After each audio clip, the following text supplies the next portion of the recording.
жол, азапты жол бұл неге? 10 класстық білімде болмаған, қайран әкем білген екен бірдеңе.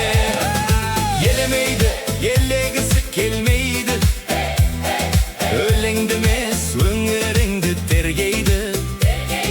Жарты бет боп жарық көрген жырыма, түсінбедім анау неге терлейді.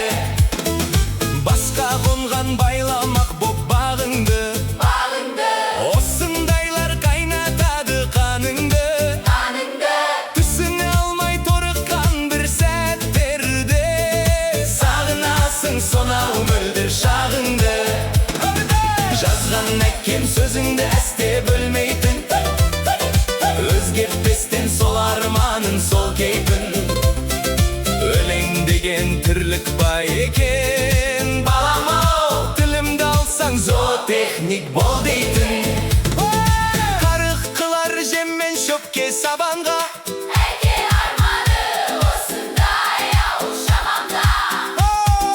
қонышына көк дәптерін қыстырған, Зоотехник баласы бар. жаман ба? Содан бері өтті талай күй бастан, жоқтау жасын ағыл тегіл құйдаспан. Аз күн жүріп әке кетті толуға, одан өзге қызметті қимастан. Жеттім қозы жетілгенмен оптығып, көңіл қалды үлгермеген тоқылып.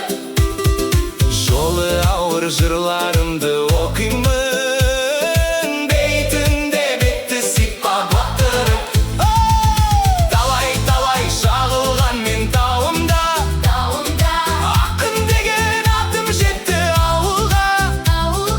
Жиын тойда таныстырып жатады, бәленшенің ұлы ғой деп қауымға.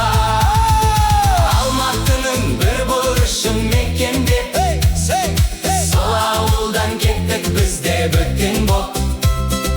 Оңашада кейде ойға батамыз,